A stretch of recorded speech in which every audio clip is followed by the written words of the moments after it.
This is a special report from True Crime Today and the Hidden Killers podcast. From the Hidden Killers podcast, I'm Stacey Cole. Brian Kohberger was back in court for a hearing on a potential change of venue for his capital murder trial. Let's go now to the courtroom. Your focus is on human bias, right? Okay.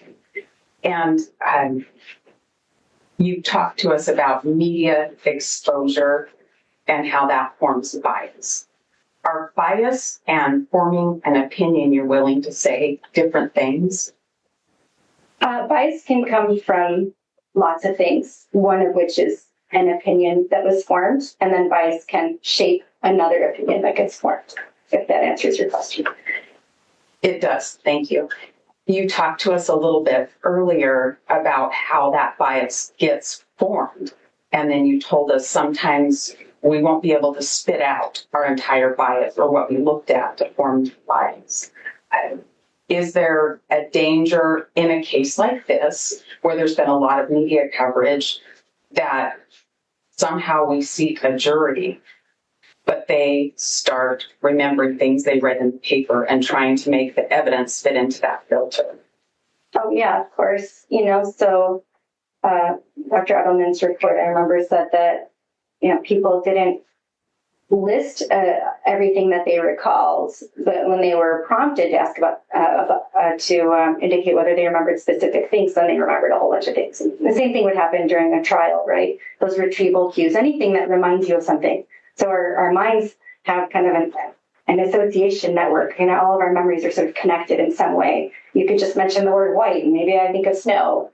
So our memories can come up from so many things that I would be surprised if there weren't some memories rekindled. Thank you. That's it for me. Thanks, Ms. Taylor.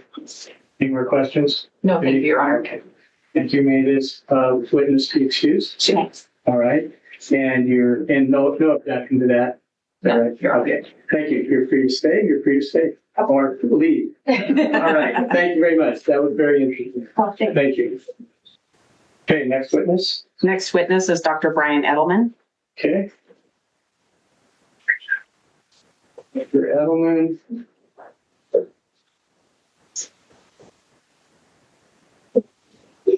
All right. Welcome back. Please raise your right hand. You solemnly swear or affirm that the testimony you give in this case shall be the truth, the whole truth, and nothing but the truth under penalty of perjury. I do. All right. Thank you, sir. Please have a seat, and then please state your name and spell your last. I'm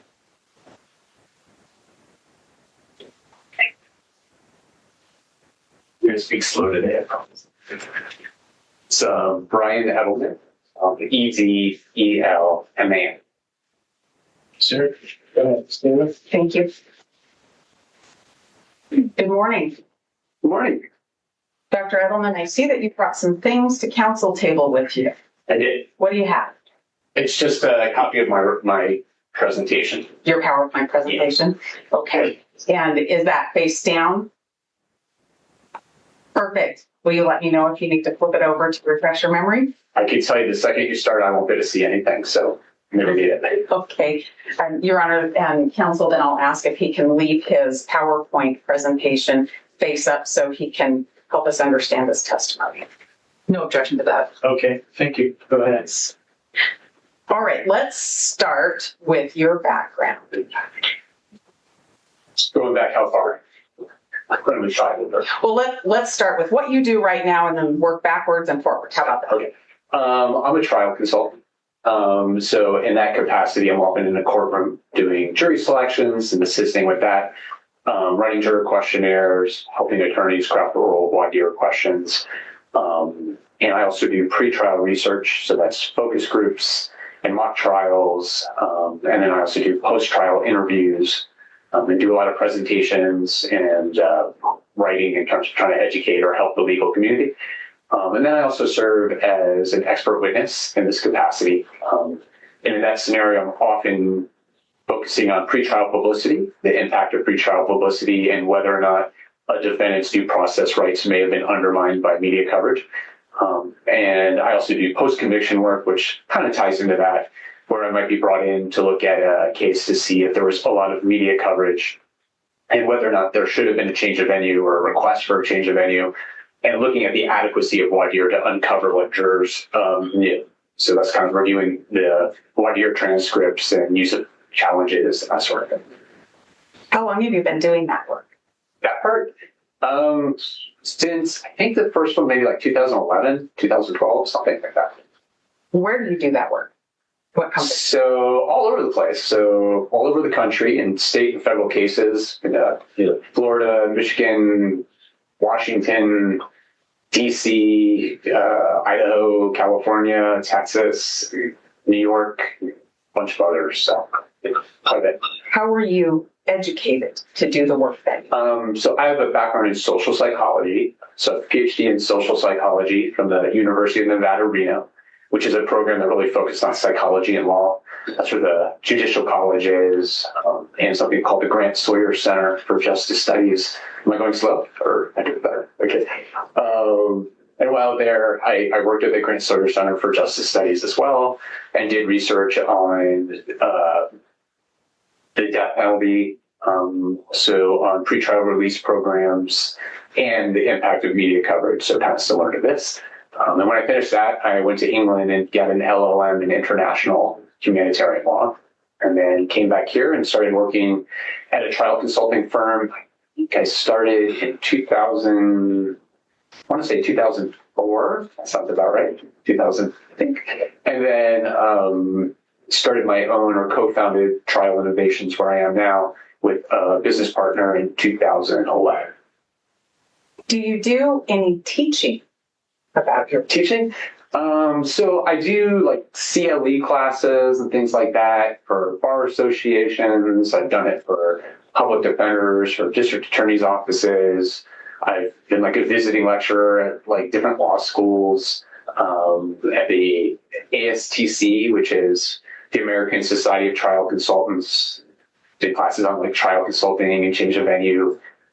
I think I've done one at APLS, which is like the American Psychology Association, a legal society. And I'm sure there's some others out there too. ABOTA is one, and that might be more on like jury selection. That's like a legal organization. Are you a member of any organizations, professional organizations specific to your work? Currently, I don't think I'm a member of ASTC, which is American Society of Trial Consultants, but I might have forgot to pay my dues this year, so maybe not. Are you usually a member of that organization? And same with APLS. That's one. What's APLS again? That's the American Psychology Association, and it's the legal society division.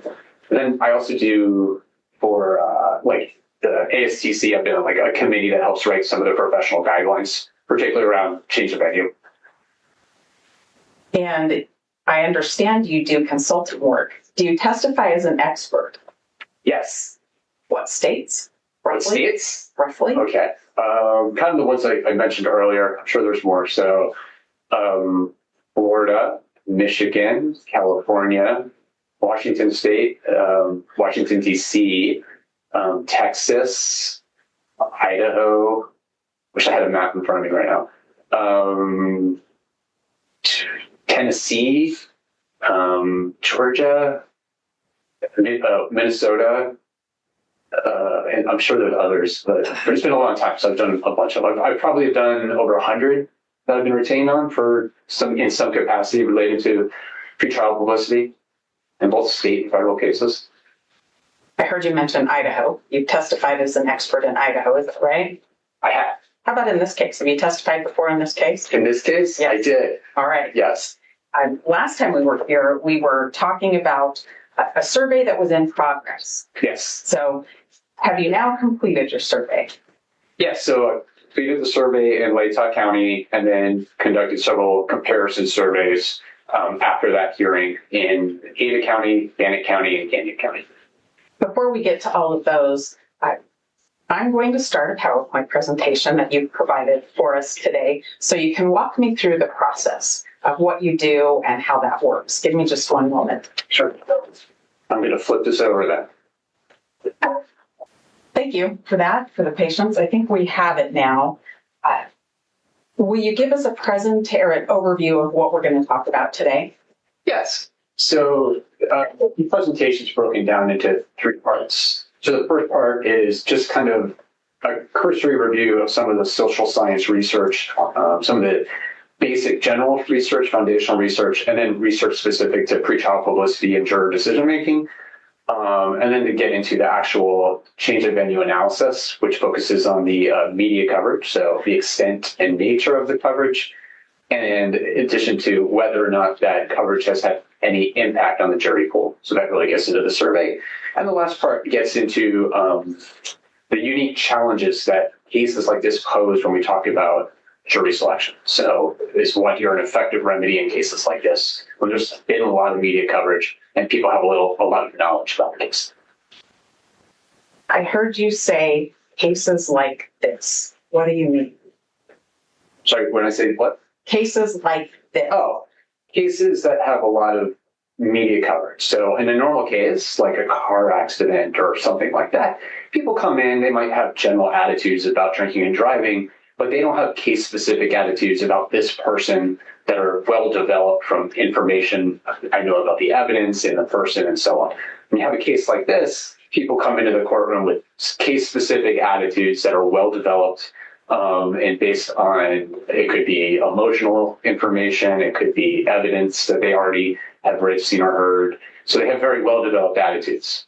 So that's a unique thing because they're no longer blank slates when they're hearing evidence. They're confirming what they already know, as opposed to jurors who don't know anything and are learning and building attitudes and knowledge structures as they go. All right.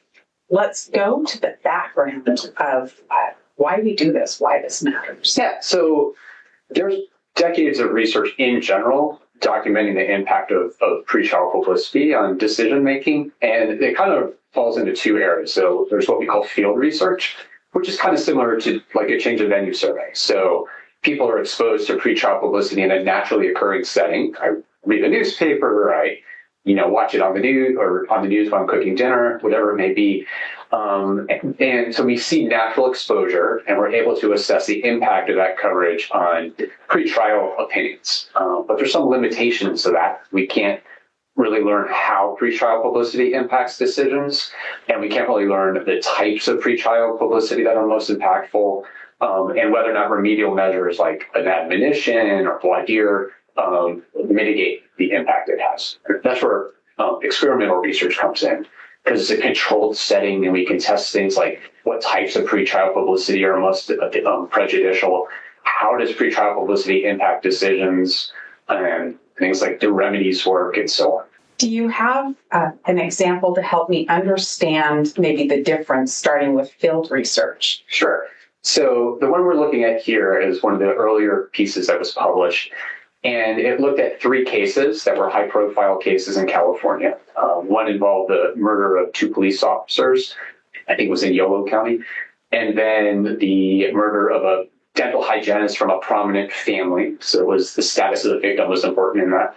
And then I believe the third one was a rape of a young girl. So they did 3 cases, and they did surveys to assess the impact of that media coverage. And they learned a couple of interesting things. So they learned that people who consume news, whether they watch it on the news or they read the local paper, develop more case knowledge. So the more often I follow the news, the more likely I'm to have detailed information about that specific case. So there's the first relationship that we look at. And then the next thing is case knowledge impacts presumption of guilt. So people who have well-developed case knowledge, they've read a lot about it and they know a lot of detail, they're more likely to think the defendant is guilty. They're more likely to have an opinion about that. And that stands out as more important than a host of things. They looked at gender, education, attitudes towards the criminal justice system, and ultimately case knowledge was 10 times more impactful, more important than attitudes like towards the criminal justice system. So it wasn't something like, I'm just a pro-conviction person who tends to favor the government and think people are guilty. It was far more important than that when it came to these attitudes and opinions they developed. It sounds like the field research has been important in your profession. Yes. Fair to say? Yeah. Help me understand what experimental research is.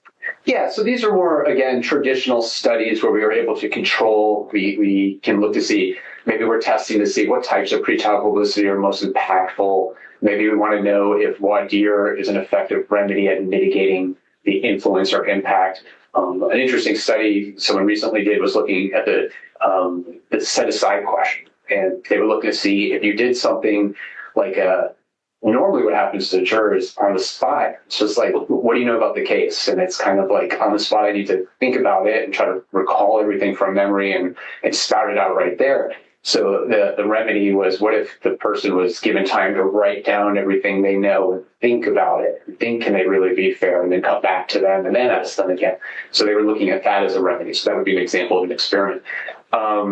And like globally, what we find is exposure to pretrial publicity impacts perceptions of guilt, and it influences the defendant's credibility, likability, and sympathy towards the defendant as well.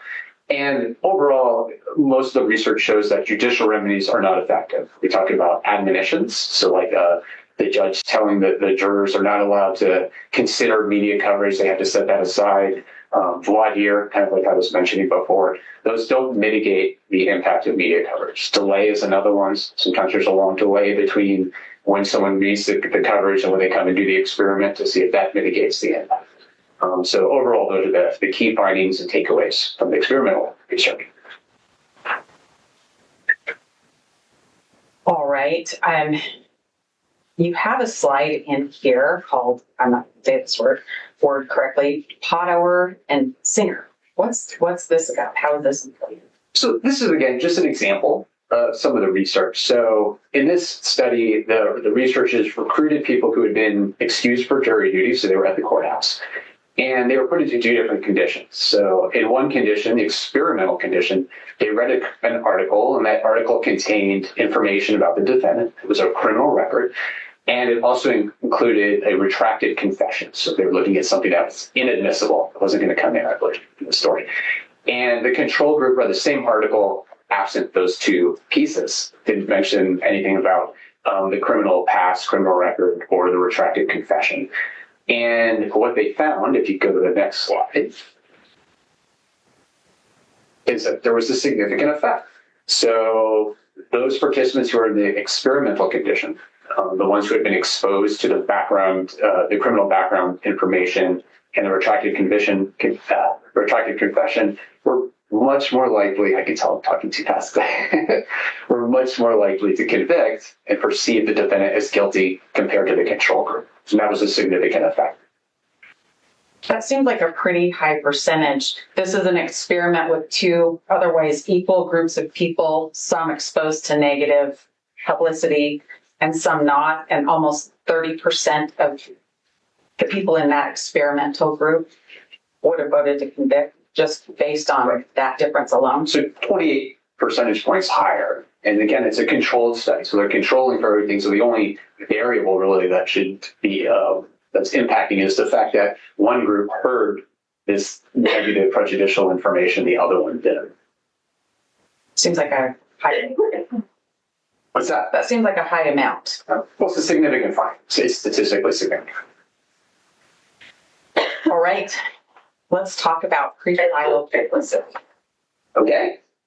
How does it impact information that you might get in trouble?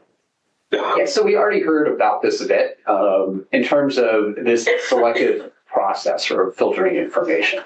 So the one that really is significant for me that stands out is the belief perseverance research. I'll tell you why.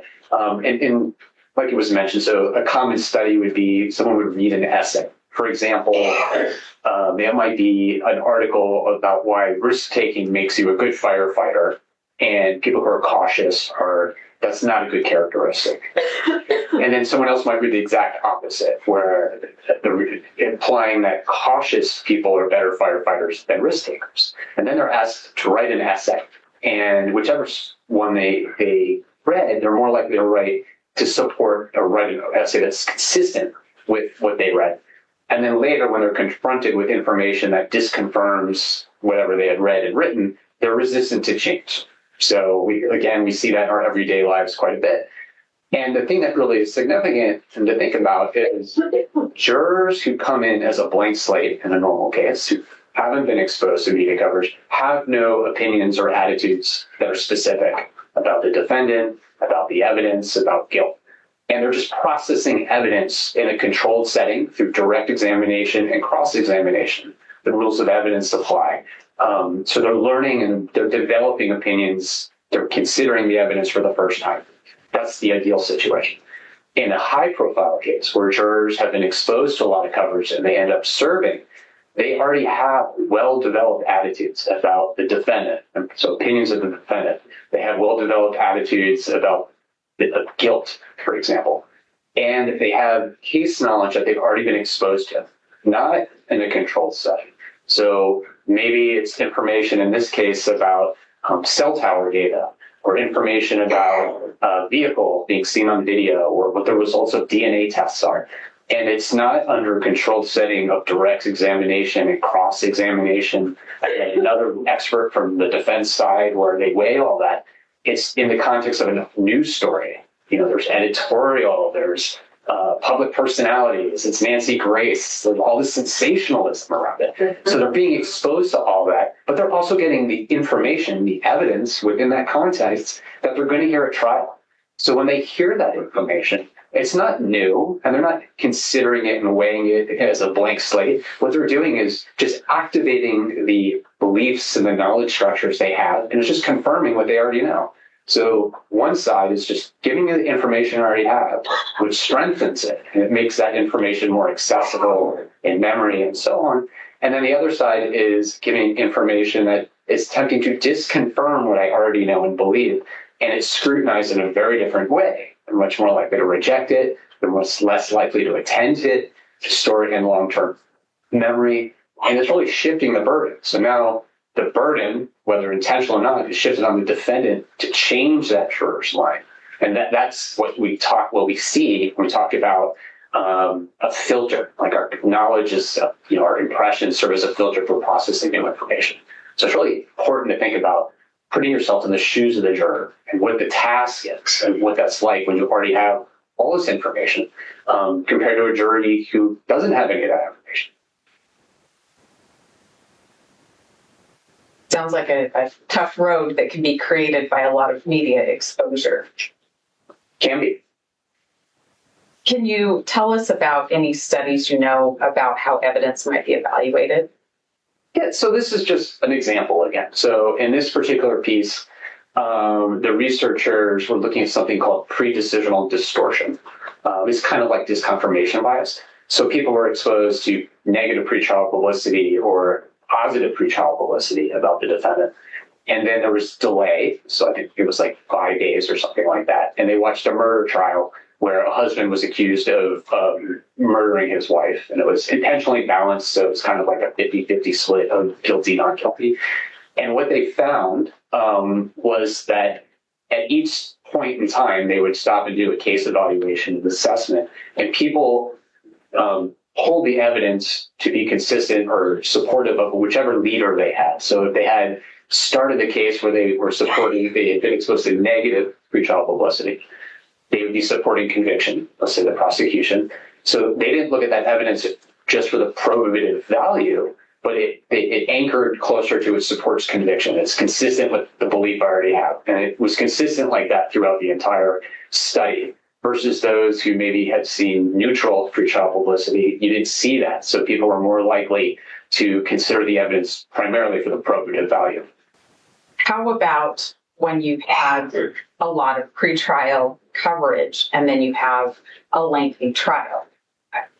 What do you know about a risk of confusing where you heard the information?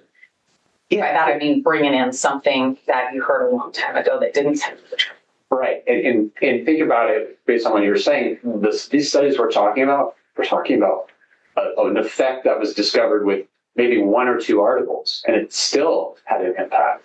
A case like this, you're talking about inundated with pretrial publicity over a significant amount of time, repeating information, and then new information that's sensational.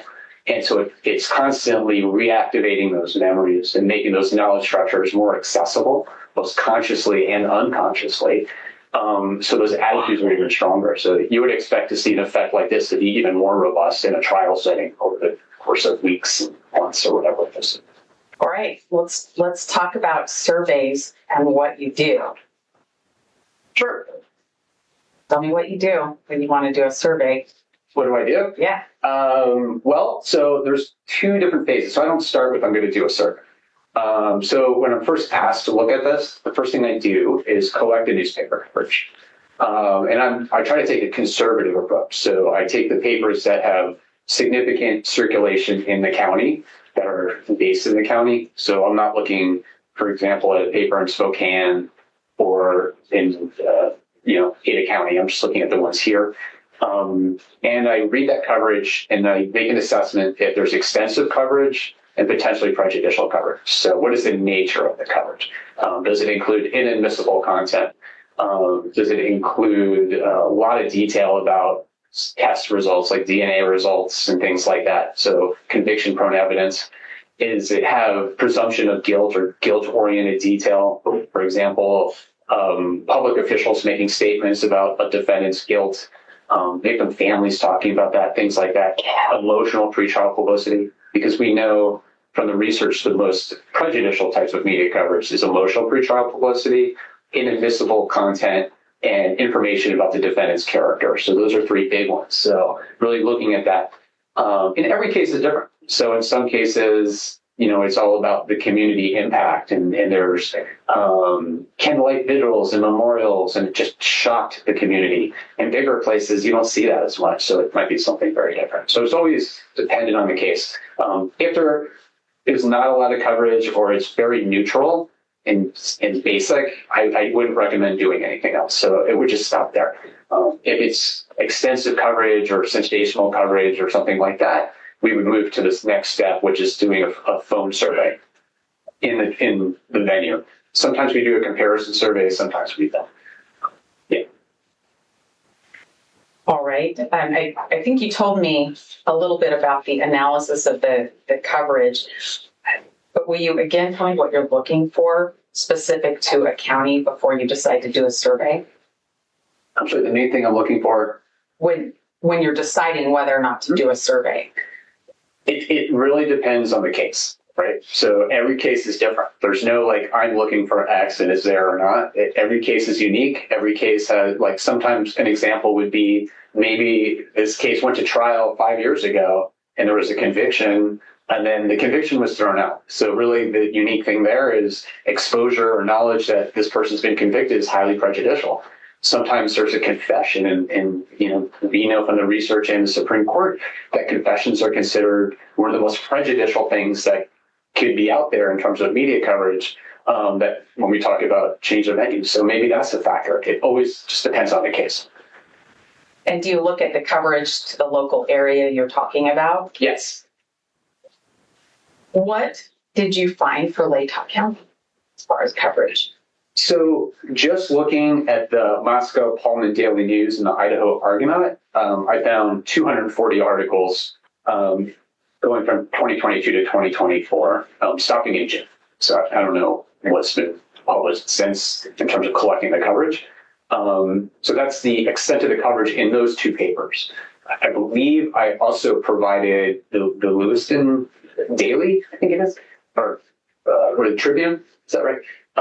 As well, because in the survey, a lot of people mentioned they read that paper. So I put that in there as well and turned that over. And I think that was another 200 articles or something like that.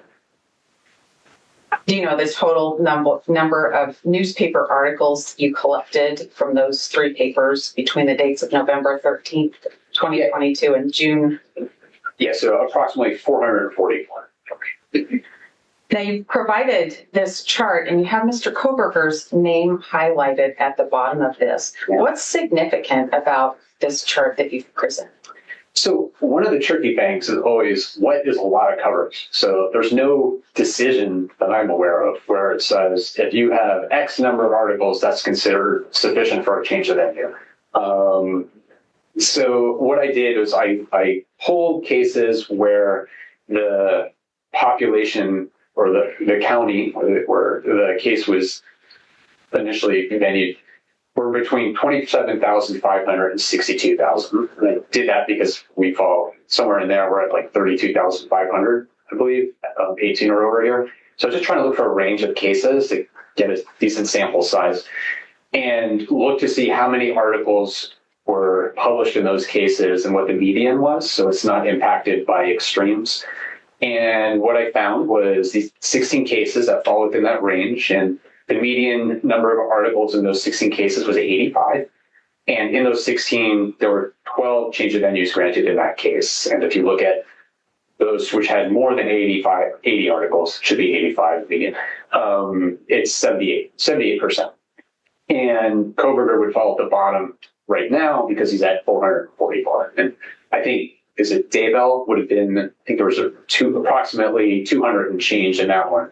And I know that one was recently moved to Idaho County. And these are articles from the 3 newspapers only, not talking about any other source of media coverage. Just the 3 papers. Okay. Let's talk about how much media coverage there is. It's not just these 3 newspapers, is that right? Right. So I did an analysis of the coverage that's in the declaration, which is more of a qualitative analysis. So I'm not going to go through that because that would be pretty laborious. So what I have here is looking at kind of some of the television coverage and some of the information that's been spread through more informal channels, such as social media. What did you find? Yes. So again, like this is really looking at what people are seeing on social media and through informal communication networks. And the reason I did that is because it's a small county, and in small counties, people talk. So people are more likely to know, rumors and speculation because people know the victims, they know the defendant, or someone's worked with somebody who knows the defendant or victim. So from my experience, you have a lot of information disseminated through informal communication channels and through social media in high-profile cases. Did you find that in this case? I did. There was quite a bit. What are we seeing on this slide? So this is just an example. I went on Facebook and just did one search, which was just the search term was Moscow murders to see what would come up. And this is what we would call a results page, essentially. So if you hit play, you can see the extent of content that's out there from groups that are just talking about this case and sharing information and discussing what they think happened, and videos and posts, which may include anything from influencers and podcasters to sharing traditional news stories through local newspapers or television stories. But there's quite a bit. And again, this is just one search. It looks like you did a screen capture so that you could show the results from one search term. Yes, this is me just scrolling through the search engine results page from that one search term. And what you're seeing is a combination of everything. And then if you click on the tabs like posts or groups, you would see other categories. What's remarkable is the number of groups that have been created discussing this case. Some of them local, some of them national, with, some of them have hundreds or thousands of members, others have hundreds of thousands of members. So this case has captured the public's attention. We'll just keep scrolling for a minute. I think this goes on a little bit. Sure. These are all groups that you're looking at right now. So these are just Facebook groups that have been created talking about this case. These are videos. And these all popped up from that one search term. I don't think we need to advertise all these, honestly. Okay. We've been trying to protect from this kind of stuff. Your Honor, I'm aware of it. I don't look at it. I don't read it. We know it's there. may we take a brief break, Your Honor? Sure. Go off the record.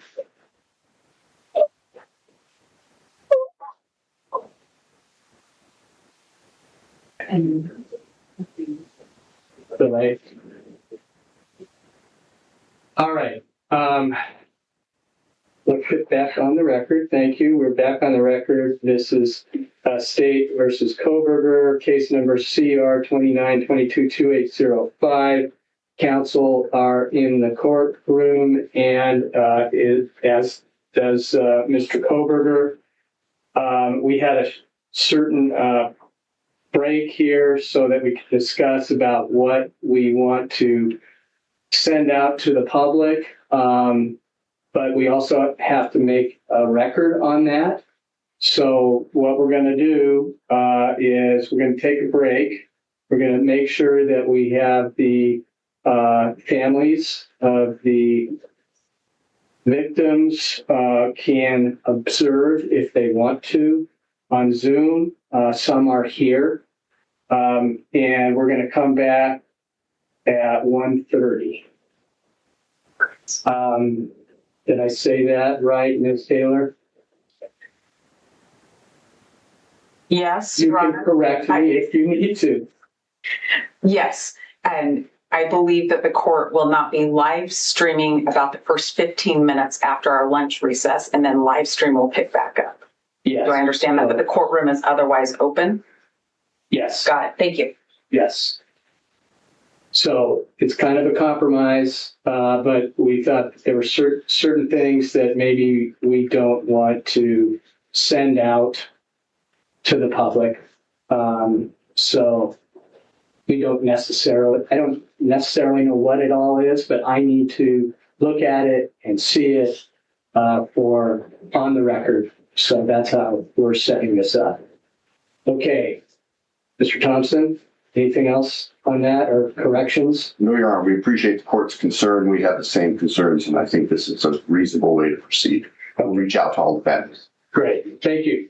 Okay, so we're going to take a break, and we'll start up at 1:30, but the first 10 minutes will not be streamed.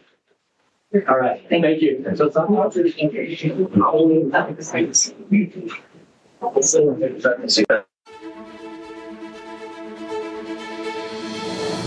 has been a special report from True Crime Today and the Hidden Killers podcast.